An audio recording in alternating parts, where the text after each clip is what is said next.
Here's why I have left social media in 2026 and why I've also decided to get rid of my smartphone. Just going to bounce on the experience I had last week. So just last week, I had a deep realization of the amount of time I am wasting on social media. The amount of time I'm spending online, full stop. Just last week, it were Tuesday, Wednesday night, whenever it was, I'm not too sure, but I'd finished doing my work. I've been doing what I'm doing. Obviously, a lot of my work's online, on digital, behind the laptop, on my phone. So I've switched off, shut off for the night. I didn't have much else to do.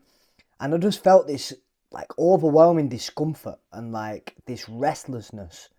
And I just felt like I needed to do something. I needed to be somewhere, do something. I was craving stimulation and I couldn't rest for the life of me. I just couldn't settle. My brain was too hyperactive and too stimulated for me to be able to get in a rested state.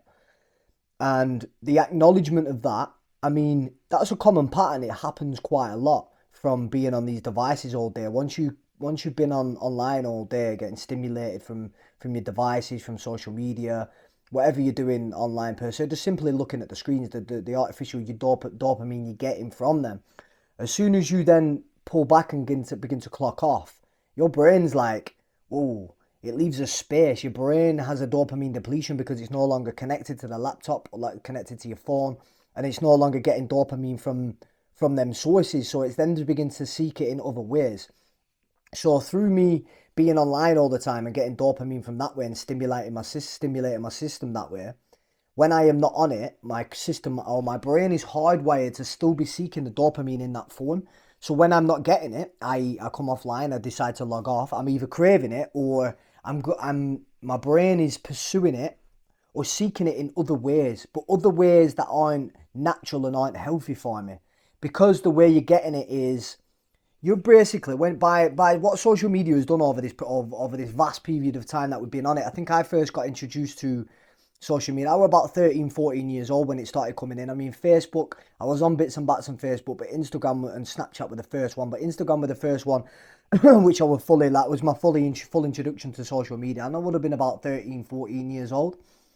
And before that was on BlackBerry, Sony Ericsson, LG. These were kind of the phones we was flexing with. I'll tell you what, I'm going to give you a little bit of nostalgia now. So I've sold the iPhone, and this is where I'm at. You remember that bad boy? So I'm on a BlackBerry Bold 9900. I used to have a BlackBerry Curve. I was never, the Bold was like the one up from the Curve.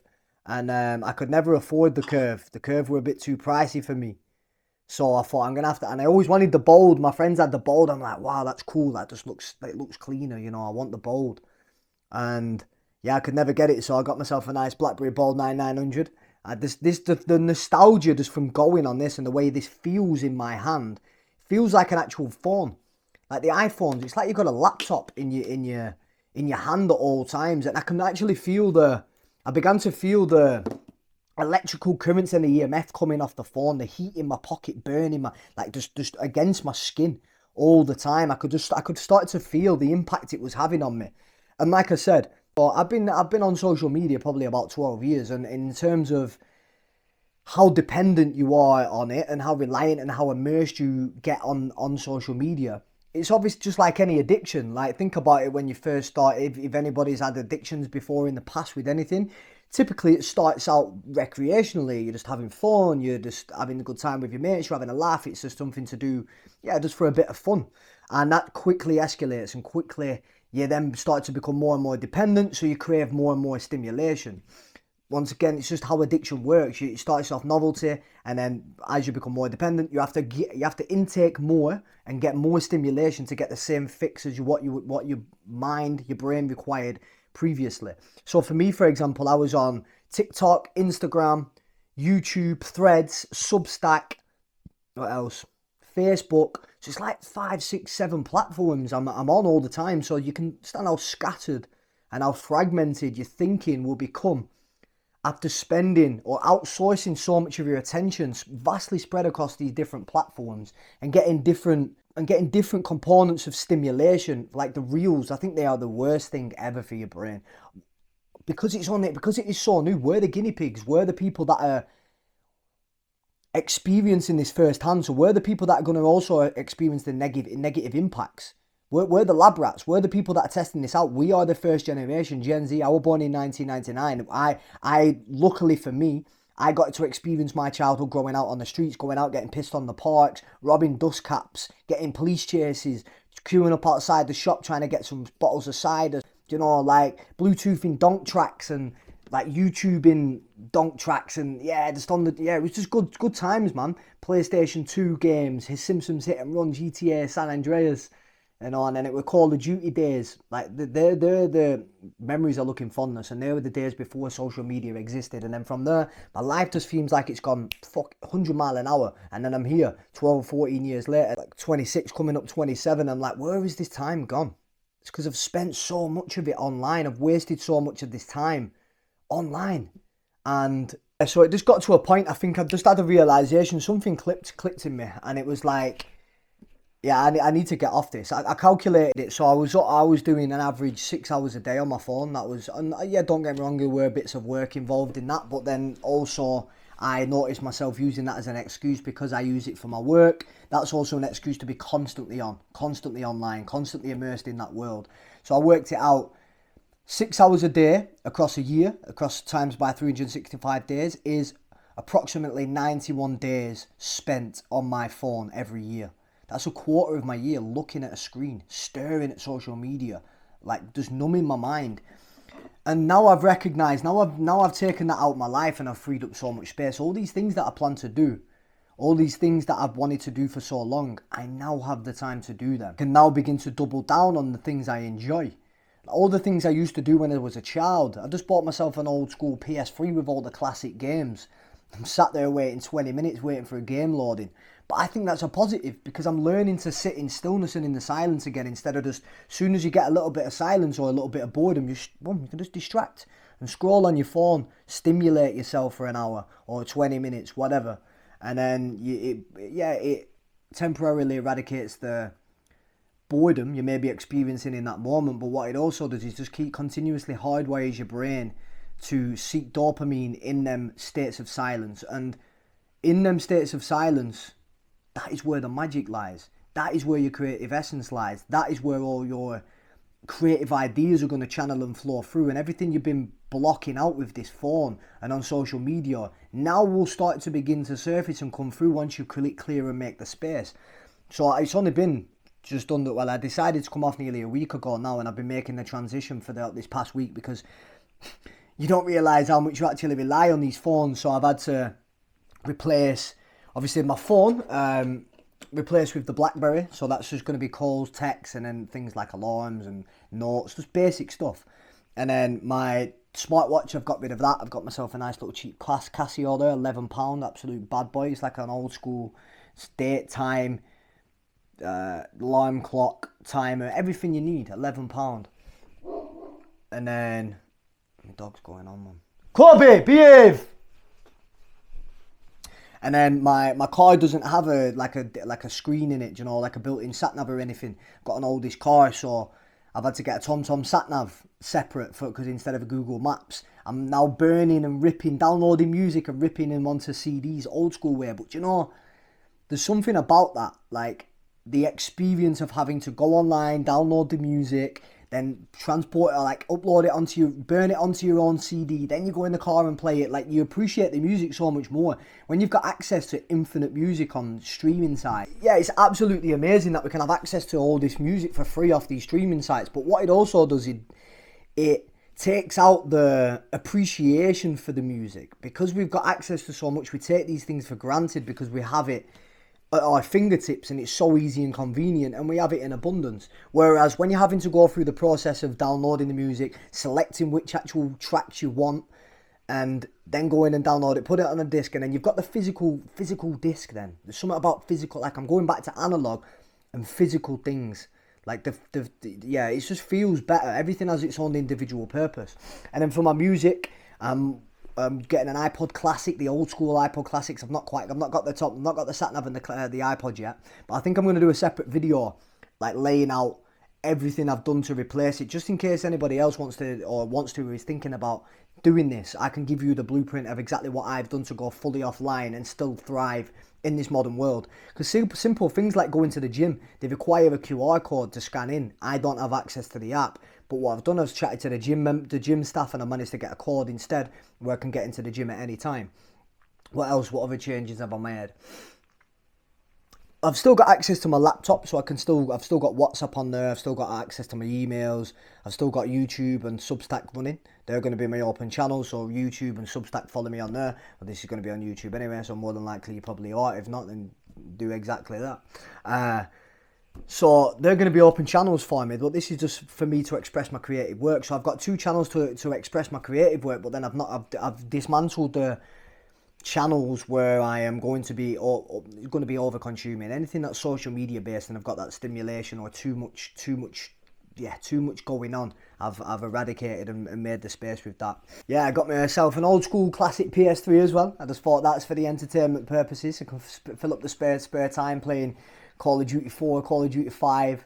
But I've got FIFA 16, GTA 5. What other games have I got on there? Old school games, man. Black Ops 1, Black Ops 2, I'm a proper Call of Duty kid. And you can still get online on these, funnily enough. There were like 100 odd people online the other night. So I can get on games on Call of Duty 5 on the PlayStation 3. And that takes me back. That's nostalgic. Just loading that console up, because that was my first ever console. I think I got that back in like 2010. So that's 16 years ago. And that's how old that console is. And they all have a bit of character. Do you know? It all has a bit of character. All of it tells a story because it's old. And it's stood its test of time, and it still provides value, even though it is so old. Yeah, there's just something about that. There's something about that. And I think it's the pendulum swinging here now. And I know there is a movement on this. This has actually been an internal shift that I had. And then when I've been going online, there's a movement actually happening. So there must be something going on in the background, energetically or collectively, because a lot of people are going offline now and people are calling them dumb phones. I never called it a dumb phone before. I used to call it a Dell phone, or like a drug dealer, like a burner phone, or yeah, that's what we used to call it. Maybe I just grew up in the dark part of the streets, who knows.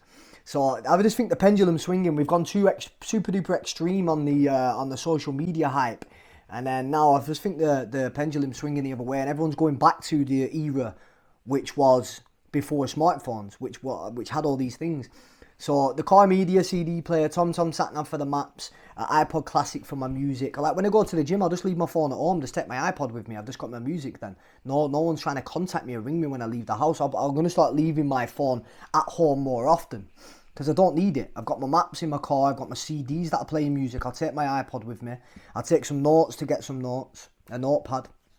I'm getting a digital camera for pictures. I've already got a GoPro for shooting videos. I've got this camera, this DJI that I'm using now to shoot my content and things like that. And then instead of the social media, getting my social connection from online, I'm now feeling pulled to getting in more in-person communities, like attending more classes at the gym, getting myself involved in potential different communities, like going to a yoga class or going some indoor climbing, going out hiking with friends more, meeting friends for coffee more, calling people instead of like messaging on WhatsApp and Instagram and social. Like, just ring them. If you want to speak to your friend, give them a call. That's what you used to do back in the day. You'd ring each other. Now we'd feel there's a slight little bit of an anxiety to ring people now. Like, just ring it if it's your friend. Start calling them up more. Start speaking to them, connecting with people in the real world a bit more. So yeah, I just want my attention and my time back, because I've spent way too much of my life already online, and my only obstacle would have been for the business. But with me having YouTube and Substack, I'm willing to sacrifice some potential business growth in order to get my time back, because that's the most precious thing. And being able to be present with my family, show up for my family, the best person I can be. I've got more time to pour into my outlets now. Like, if I'm bored, instead of scrolling on my phone, I've got writing. I love writing. Reading. I've stopped reading. I've not been reading half as much because I've been stimulated by the screens, and the book doesn't give you as much stimulation as the screen. So when that void's there, I'm always going for the screen instead of the book. But now I'll be reading more, writing more. I've got a drawing. I like drawing. I'm not the best artist, but I like sketching and stuff. So listening to music, getting out in nature more, taking on more hobbies. I've got time for more hobbies now. I've got 6 hours a day. It's like 40 odd hours a week spare if you look at it like that. Cooking, I like cooking. I'm going to double down on my training and my health, start doubling down on my diet, all the training protocols. If you want to see more on that, just let me know. Breath work, I like just dancing, putting music on and dancing, just expressing yourself. Martial arts, doubling down on that, going out and meeting friends more. There's so many things you can do, but we overlook these simple pleasures in life because it doesn't give us the dopamine hit that social media does. So it doesn't satisfy or satiate us like it used to, because our brains are now hardwired and we're hyper addictive and hyper dependent on social media and these devices to give us the dopamine and stimulation that we crave. Because it's not only that, it's the validation. If you feel slightly lonely or insecure, or you just kind of, you feel like you're a little bit isolated or introverted, social media is perfect for you because you can connect with people behind the screen, so it doesn't have the uncomfortability of like having to break the barrier of going up to someone and trying to speak to someone. So you can get that fabricated social experience through online without actually having to put yourself forward. So it's like, look, people who are lonely are struggling with that, and I was, and in fact I still am to some degree, but I'm only feeling lonely because I'm not putting myself out there in the real world to make real life human connections. I feel lonely and disconnected because all my connections are being built up through a device and through a screen. So it's fabricated. Even if you are talking to a human at the other end of the phone, you are still speaking to a phone, to a robot. There is not that in-person human resonance and connection that we so crave. We are still mammals, we are still animals, we still crave human connection just as much as we used to back when we was hunting to survive. Our nervous system is not evolved for this amount of stimulation. It's not evolved for being on social media. It's not evolved for being online all the time. Having dopamine like fired at us. Our dopamine circuitry is wired through pursuit. We should have to struggle or do something that is a little bit uncomfortable to get the dopamine, get the heightened state of dopamine. Like we'd be going out hunting a buffalo, then we get the spike of dopamine once we make the kill. Even in the pursuit of itself, you're releasing dopamine. Same again when you're chasing your goals. If you're feeling a little bit lethargic and demotivated, it's probably because your dopamine isn't wired for pursuit anymore. It's wired to get it from the phone, from scrolling. And then that leads you down the road of getting it through quick ways then. So you might be eating more food, might be wanking more. You might be, anything that gives you a quick hit, you're going to be seeking that rather than doing something that's uncomfortable, or the simple things. Like going and meeting a friend, like listening to music, like going out in nature, like trying out new hobbies, like reading, like writing. These would have been a dopamine hit once upon a time, but because once again, your tolerance has increased, looking to seek that through the phones and the devices, and you're going to get to a point where that burns out too and you look for something else. And this is why it's a slippery slope, and I pulled myself away and I've been able to catch that before it gets I dig myself an even deeper hole. So yeah, I don't know where this journey is going to lead me. I'm enjoying it for where it's going to lead me. I'm enjoying it up to now. I feel miles more present in the day, miles more peaceful. I feel like I've freed up so much space. I'm still in the transition period at the minute, but I can feel like weight that's coming off me every single day. I feel a little bit lighter and way less stimulated, way more present. My nervous system's just like staying neutral now. It's not getting these spikes all the time. So yeah, I'm going to keep documenting on this journey. I'll keep you updated on how I go, how the process, any things that I'm learning along the way, because once again, being reliant on these things for that long, no doubt more obstacles are going to present themselves, but as I navigate them, I can give you the down low as I course correct. But yeah, for now, ring BlackBerry BBM coming up. Hey, if anyone here has got BBM, drop your pin below, I'll add you up. Peace out. Love. Peace, Earth ones.